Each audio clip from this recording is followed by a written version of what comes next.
جناب سیدہ کی کہانی۔ بسم اللہ الرحمن الرحیم۔ مشہور روایت ہے کہ عرب کے کسی شہر میں ایک سنارن رہتی تھی جس کے صرف ایک ہی لڑکا تھا۔ ایک روز جب سنارن کنویں پر پانی بھرنے لگی تو اس کا لڑکا بھی اس کے ساتھ ہو لیا۔ سنارن لڑکے کو کنویں کے قریب بٹھا کر پانی بھرنے لگی۔ کنویں کے دوسری طرف ایک کمہار رہتا تھا جس کا آوا اس وقت خوب روشن تھا۔ لڑکا کھیلتے کھیلتے اس طرف نکل گیا۔ سنارن جب پانی بھر چکی تو کنویں کے قریب لڑکے کو نہ پا کر خیال کیا کہ گھر چلا گیا ہوگا۔ واپس گھر پہنچی تو گھر پر بھی لڑکا موجود نہ ملا۔ آخرکار ماں تھی بہت پریشان ہوئی، روتی پیٹتی اپنے لختے جگر کی تلاش میں دوبارہ گھر سے نکلی۔ کنویں کے قریب آئی، جگہ جگہ ڈھونڈا، سرگردہ پریشان پھرتی رہی۔ ہر ایک سے پوچھا مگر کوئی سراغ نہیں ملا، کہیں پتہ نہ چلا۔ اسی طرح شام ہو گئی۔ یکایک شور ہوا، سنارن کا لڑکا کمہار کے آوے میں گر کر جل گیا ہے۔ یہ سن کر اسے انتہائی صدمہ ہوا اور اس قدر روئی کہ غش آ گیا۔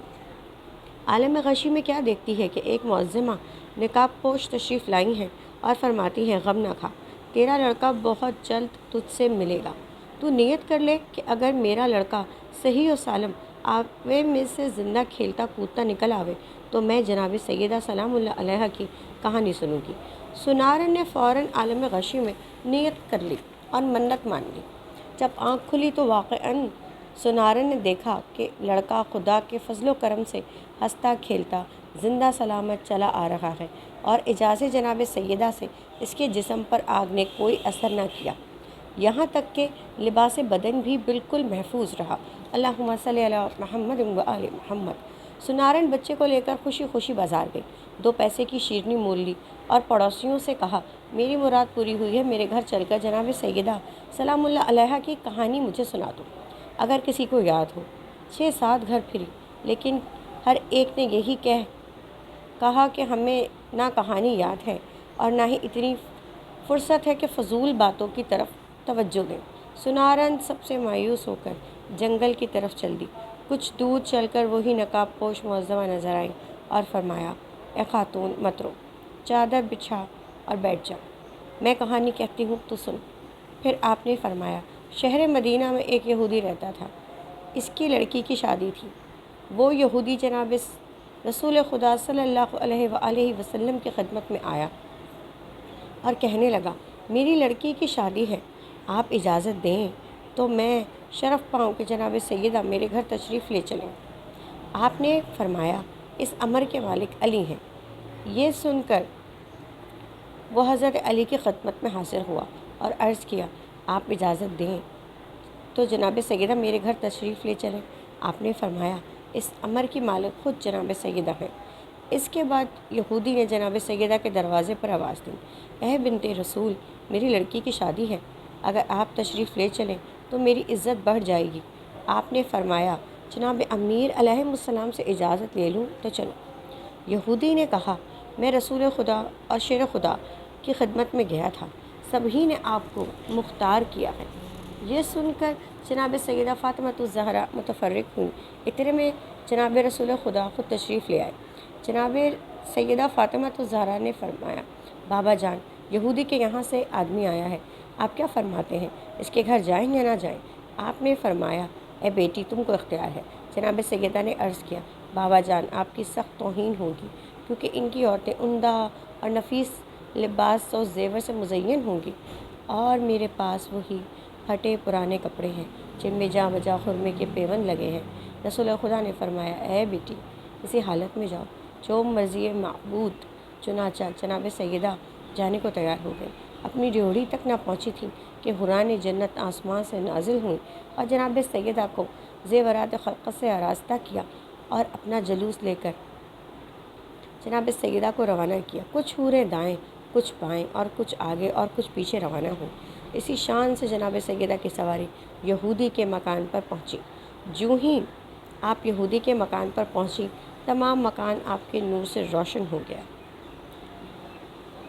اور ایسی خوشبو پھیلی کہ دور دور تک محسوس ہونے لگی۔ یہ تجمل و وقار دیکھ کر تمام یہودی عورتیں اور مرد بے ہوش ہو گئے۔ تھوڑی دیر بعد سب کو ہوش آیا مگر دلہن کو ہوش نہ آیا۔ لاکھ تدبیریں کی مگر سب بے سود ثابت ہوئی۔ دیکھا تو معلوم ہوا روح کب سے انصری سے پرواز کر چکی ہے۔ آنن فانن شادی کا مکان ماتم کدا بن گیا۔ جناب سیدہ کو یہ دیکھ کر بہت تشویش ہوئی۔ فرمایا اطمینان رکھیے، ابھی ہوش آ جاتا ہے۔ اس کے بعد آپ نے فوراً 2 رکعت نماز پڑھ کر دعا کے لیے ہاتھ بلند کیے اور کہا، اے میرے معبود، میں بنت رسول ہوں، صدیق کا نام رکھا ہے تو نے بطول کا، جھوٹا نہ کیجیے مجھے صدقہ رسول کا، میری عزت تیرے ہاتھ ہے۔ تمام لوگ یہی کہیں گے کہ سیدہ کے آتے ہی دلہن ختم ہو گئی، خانہ شادی خانہ غم بن گیا۔ کچھ دیر نہ گزری تھی کہ آپ کی دعا قبول ہوئی اور دلہن کلمہ شہادت پڑھتی ہوئی اٹھ بیٹھی۔ اللہم صلی علی محمد و آل محمد کہنے لگی، میں شہادت دیتی ہوں خدا وحدہ لا شریک ہے اور حضرت محمد مصطفیٰ رسول برحق ہیں، آپ ان کی دختر ہیں۔ آپ مجھ کو مذہب اسلام کی تعلیم فرمائیں۔ اور اسی طرح صدقے دل سے وہ عورت مسلمان ہو گئی۔ جناب فاطمہ زہرا کا یہ اعجاز دیکھ کر 500 یہودی مرد اور عورتیں مسلمان ہو گئے۔ آپ کو سب نے نہایت عزت و حرمت کے ساتھ رخصت کیا۔ ایک عورت آپ کی کنیزی میں دی، آپ نے اپنے دولت خانہ پر واپس تشریف لے آئیں۔ تمام ماجرا جناب رسول خدا سے بیان کیا۔ رسالت مآب صلی اللہ علیہ وسلم نے بھی خدا کا شکر ادا کیا۔ کہانی کا پہلا حصہ ختم ہوا۔ معظمہ نے دوسرا حصہ شروع کیا۔ سنارن انتہائی دلچسپی اور اتقاص سے سن رہی تھی۔ کسی ملک کا ایک بادشاہ جو سیر و شکار کا بہت دلدادہ تھا، اس نے ایک دن اپنے وزیر سلطنت کو سامان شکار تیار کرنے کا حکم دیا۔ چنانچہ وزیر نے بعد تیاری سامان بادشاہ کو اطلاع دی اور دوسرے روز علل صبح ماں وزیر و میر شکار دیگر شکاری عملہ لوگوں کے شکار کھیلنے کی غرض سے شکارگاہ کی طرف روانہ ہو گیا۔ اس مرتبہ بادشاہ کی لڑکی شہزادی اور ماں اپنی سہیلی وزیر زادی ضد کر کے ہمراہ ہوئی۔ کافی مسافت طے کرنے کے بعد جب یہ شکاری قافلہ ایک سرسبز و شاداب جنگل میں جا پہنچا تو سفر سے آسودہ ہونے کے لیے وقت حکم شاہی اس جگہ خیمے نصب کیے گئے۔ باورچی خانے کا عملہ کھانا پکانے میں کے انتظام میں لگ گیا اور کچھ لوگ سفر کی تکان کی وجہ سے خیموں کے باہر لیٹ گئے۔ اتنے میں خلاف امید اس زور و شور کے ساتھ آندھی چلی کہ اس نے بڑے بڑے تناور درختوں کو زمین سے اکھاڑ کر پھینک دیا۔ گرد و غبار کی وجہ سے آس پاس کی چیز تک سجھائی نہ دیتی تھی۔ اس طوفانی عالم میں ایک دوسرے کی خبر نہ تھی۔ شاہی خیمہ گاہ کا دور دور تک کہیں پتہ نہ تھا۔ جب آندھی کا زور کچھ کم ہوا اور منتشر شدہ لوگ یکجا ہونا شروع ہوئے تو اس وقت شہزادی اور وزیر زادی کی تلاش سرعت کے ساتھ کی جانے لگی، جن کا کہیں پتہ نہ تھا۔ بادشاہ اور وزیر دونوں پدرے محبت سے بےتاب ہو کر لڑکیوں کی تلاش میں بذات خود سرگرداں پریشان تھے، لیکن بہت دوڑ دھوپ کے بعد بھی کامیابی نہ ہوئی۔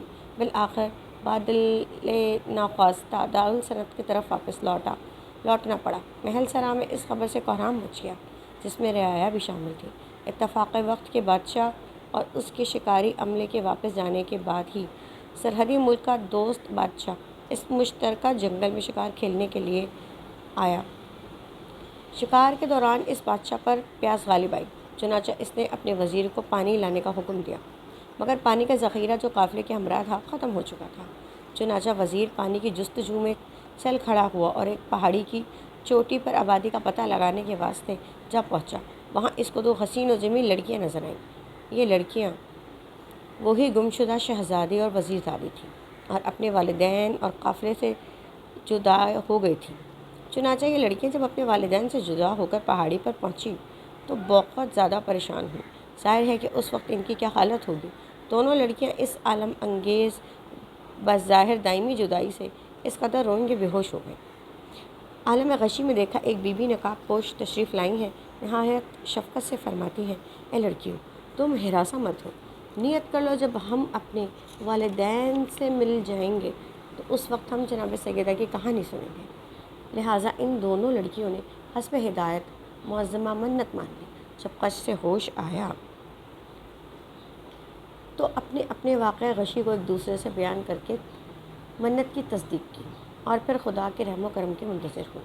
اور وزیر مذکور پانی کی تلاش میں یہاں تک آ پہنچا۔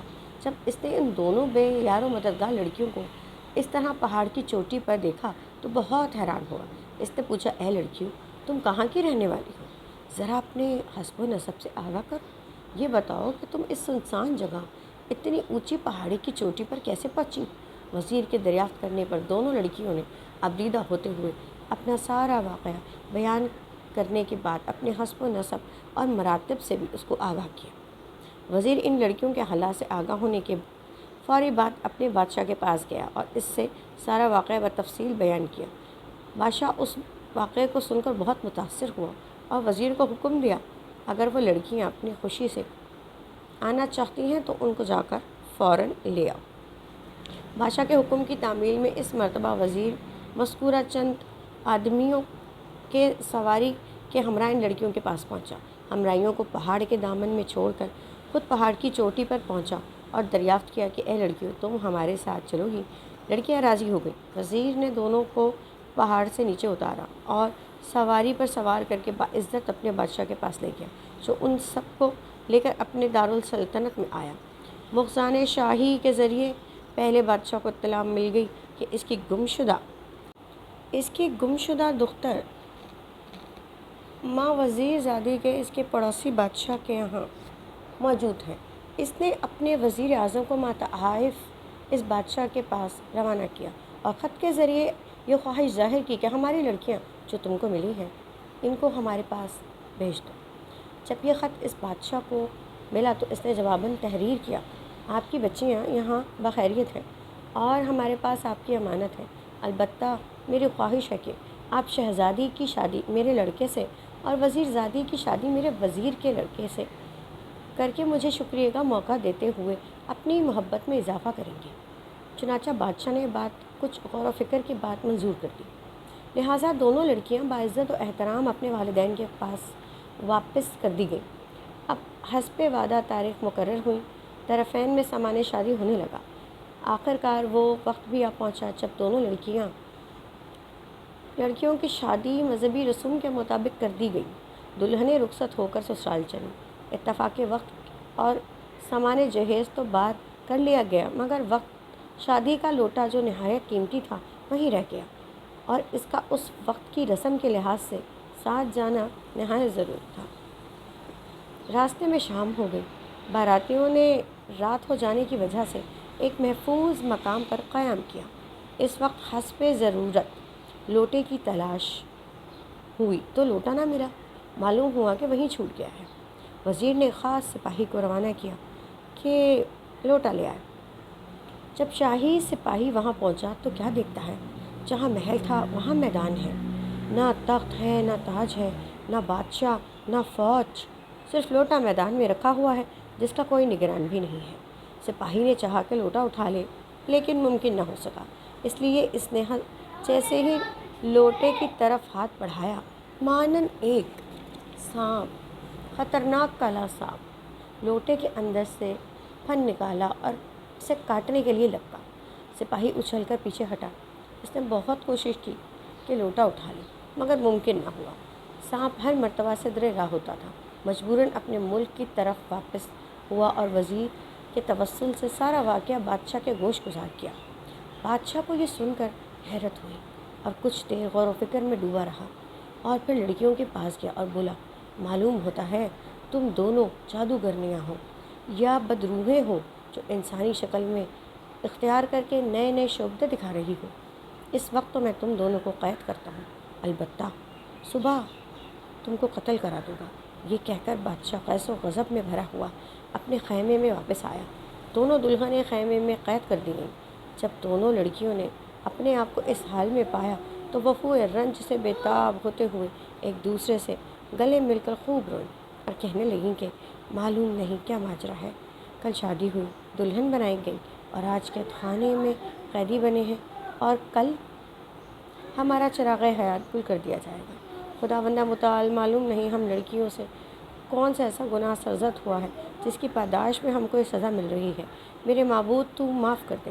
یہ کہہ کر اتنا روئیں کہ بے ہوش ہو گئے۔ عالم غشی